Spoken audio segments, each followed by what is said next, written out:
नमस्कार दोस्तों, परफेक्ट खबर में आप सभी का स्वागत करता हूं।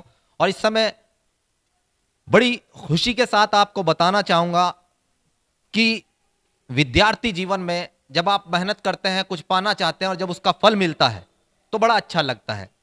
जी हाँ, मेरे साथ में आयुषी अग्रवाल नाम की एक छात्रा मौजूद है जो एमजेएमसी कर रही है। समझ गए होंगे। जी हाँ, पत्रकारिता का कोर्स बड़ा वाला। एक होता है बीजीएमसी जिसे छोटा बोलते हैं, उससे बड़ा वाला यानी मास्टर्स, वो ये कर रही है। लेकिन तीन तीन गोल्ड मेडल इनके गले में है और मैं यानी कि शाही मसन इनसे बातचीत कर रहा हूं।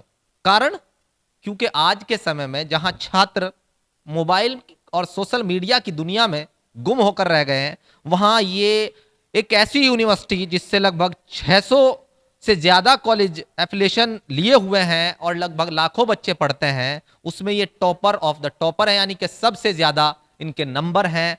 और ये कैसे मुमकिन हुआ? आसान काम नहीं है साहब। जी हां, किस लिए आसान नहीं है? क्योंकि हम तो आज उन चीजों से पढ़ रहे हैं कि साहब बस पास हो जाएं किसी तरीके से, ये हमारी सोच रहती है। क्योंकि मैं खुद एक विद्यार्थी रह चुका हूं तो जानता हूं इन चीजों को। तो बातचीत करेंगे, बात ज्यादा लंबी ना करके सीधी आयुषी से बात करेंगे।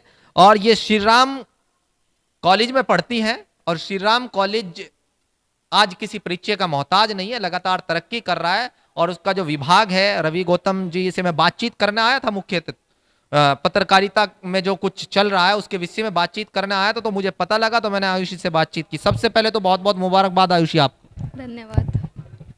अपनी आवाज को थोड़ा बढ़ा लो, जैसे आपने मेहनत की थी ना, इसी तरीके से। क्योंकि आप जिस डिपार्टमेंट में हैं उसमें आवाज आज के समय में तो वैसे भी कुछ आवाज ज्यादा बढ़ाने लगे हैं पत्रकार, तो थोड़ा सा जोर से बोलिएगा। कैसे हुआ ये सब? इतना आसान काम तो नहीं था। देखिए, वो पीछे भी लाइट कैमरा एक्शन, तो आवाज थोड़ी बढ़ाएं अपनी। तो ये किस तरीके से आपने मेहनत की, किस तरह का डेडिकेशन आप करा? मैंने बस अपने टीचर्स से हेल्प ली, थोड़ा नेट से पढ़ा, टीचर्स ने बहुत हेल्प करी मेरी नोट्स में। और ज़्यादा मेहनत से नहीं, मतलब ये 3-4 घंटे अप्रॉक्स पढ़ के ये सब हो गया। इतना डिफ़िकल्ट नहीं रहा अगर आप डेडिकेशन से पढ़ेंगे। टीचर्स को आपने प्रथम वरीयता दी है, डिपार्टमेंट में खड़ी है इसलिए नहीं, लेकिन वास्तविकता बताएं, मतलब जो है तरीका क्या रहा। और चलिए, अगर टीचर्स की बात करें तो आप अपने विभाग, जिस जहां पे आप खड़ी हैं, जहां पे मैं आपका इंटरव्यू कर रहा हूं, बातचीत कर रहा हूं, इन लोगों का किस तरह का योगदान रहा?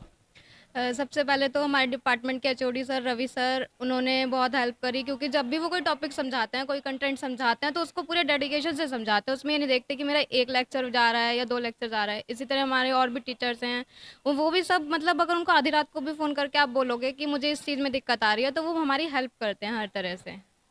शिवानी, आप को मुबारकबाद मैं पहले भी दे चुका, एक बार फिर से मुबारकबाद। लेकिन आपने ये फील्ड क्यों चुना? मेरे को शुरू से ही लिखने का बहुत ये था कि मैं अलग-अलग फ़ील्ड में लिखूँ। तो जब मैंने 12th पास करी, मैं श्री राम कॉलेज में काउंसलिंग के लिए आई। तो मैंने यहाँ पे बीसीए भी देखा, बीबीए में भी देखा, और मेरी फिर रवि सर के साथ काउंसलिंग हुई, तो उन्होंने मुझे बताया इस फ़ील्ड में कितना स्कोप है। और सबसे ज़्यादा जो मेरी स्किल्स थी राइटिंग के लिए, मुझे यहीं पे स्कोप लगा कि मुझे यहीं पे अपनी जो मेरा स्किल्स है उनको डेवलप करने का मौका मिलेगा। किन किन चीजों पे अभी तक आपने लिखा है? मैं मोस्टली सोशल इश्यूज़ पे लिखती हूँ। कोई एक लेख जो याद हो आपके?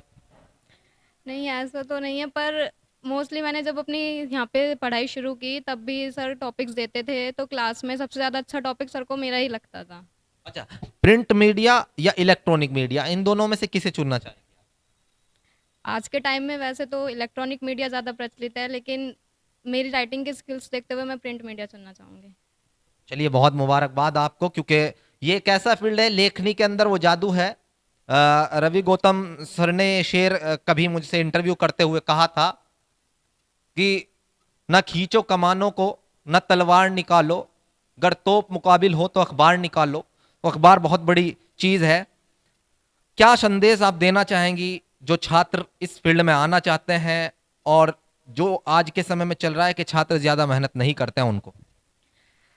इस फील्ड में खाली राइटिंग कंटेंट से ही नहीं, आप बहुत सारे फील्ड आपके लिए खुल जाते हैं कि आप अगर आज के टाइम में जैसे वीडियो है, वीडियो एडिटिंग करना जानते हैं, सब फ़ोन चलाना चाहते हैं, तो उसमें आप कैमरा कर सकते हैं, वीडियोग्राफी कर सकते हैं, फिल्म लाइन में जा सकते हैं। मतलब हज़ारों स्कोप्स हैं जिस फील्ड में आप इस फील्ड के थ्रू जा सकते हैं। बेटियां बहुत कुछ बोल सकता हूँ, लेकिन आज भी हमारे देश के अंदर बड़ी दिक्कत की बात यह है कि बेटियों को पढ़ाने पर ज़्यादा ध्यान नहीं दिया जा रहा, हालांकि बढ़ रहा है। क्या कहना चाहेंगे ऐसे लोगों के लिए? सबसे पहले तो मैं इस चीज़ में अपने पेरेंट्स का थैंक यू करना चाहूँगी। उन्होंने मुझे कभी भी पढ़ाई के लिए नहीं रोका और आज भी वो ये कहते हैं आप जितनी हायर स्टडीज़ करना चाहते हैं आप उतनी हायर स्टडीज़ कीजिए। मेरे ऊपर ना कोई फैमिली से प्रेशर है किसी चीज़ के लिए, ना कभी ये हुआ कि इस जगह नहीं पढ़ना या इस फील्ड में नहीं जाना कि इसमें इतना पैसा लगेगा। उन्होंने हमेशा मेरे ऊपर ट्रस्ट दिखाया और हमेशा मुझे कॉलेज में भेजा और मैं सबके लिए यही कहना चाहूँगी कि सब पे ट्रस्ट करें। आजकल बेटियाँ कहीं भी पीछे नहीं हैं किसी से भी। जैसा कि आपने कहा कि लेखन, तो आज के समय में तो फोन और मूवीज ये सब जो एक ग्लैमर्स है वो इतना बढ़ गया है, लिखने का समय तो अब मिलता ही नहीं है। तो कैसे आपने अपने अंदर ये कला जागृत की? जब मतलब शुरू से ही मेरे को कभी भी ये नहीं रहा कि टीवी देखना है या कुछ ऐसा, हमेशा जब भी कुछ मन करता था तो लिखने का ही मन करता था कि इस चीज़ के ऊपर लिखोगे तो शायद लोगों को ज़्यादा समझ में आएगा, क्योंकि उस टाइम पे जब हम पढ़ते थे तब टीवी से ज़्यादा न्यूज़पेपर का ही दौर था। और आज भी अगर हम सोशल मीडिया चलाते हैं तो उस पे भी सब रिटर्न में ही आता है। ज्यादातर फेसबुक पे जो लिखते हैं वो उनकी मान्यता ज्यादा होगी। मेरा अंतिम सवाल आपसे कि आगे अपने जीवन में जब आप जाएंगी तो समाज के लिए एक सोच होती है कि मैं समाज के लिए ये करूंगा, आप समाज के उत्थान के लिए क्या सोच कर चल रही हैं? बहुत मुश्किल सवाल है, लेकिन ये अपने दिमाग में हमेशा बना के चलना चाहिए, क्योंकि समाज से देश बनता है। अगर आप एक सोच अगर नहीं बनाई है तो बनाएं जरूर कि मैं समाज के लिए इस क्षेत्र में ये सुधार करूंगी, क्योंकि आपकी लेखनी के अंदर वो ताकत होती है कि आप किसी भी क्षेत्र को अगर उसमें कमियां हैं तो सुधार सकती हैं। मैं आपके टीचर से अभी बात कर रहा था, उन्होंने कहा कि मीडिया वो चीज है कि सरकारों को सही दिशा में चलने के लिए पथ प्रदर्शक के रूप में कार्य करती है। तो आप भी अपनी एक सोच बनाएं, ठीक है? और एक बार फिर से मुबारकबाद, 95% आए ना? 94। 94। ये कोई साहब हाई स्कूल या इंटर के मार्क्स नहीं है, एमजेएमसी यानी पोस्ट ग्रेजुएशन के मार्क है। जी हाँ, स्नातक हिंदी में अगर बोले तो बड़ी बात है और मुझे अच्छा लगा।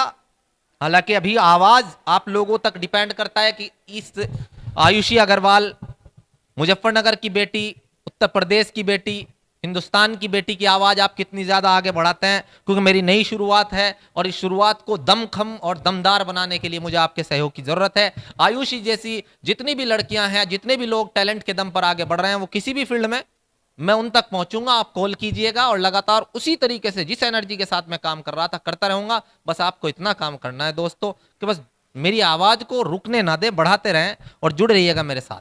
मैं शाहिम हसन, परफेक्ट खबर, मुजफ्फरनगर, श्री राम कॉलेज। परफेक्ट खबर, आपकी आवाज आप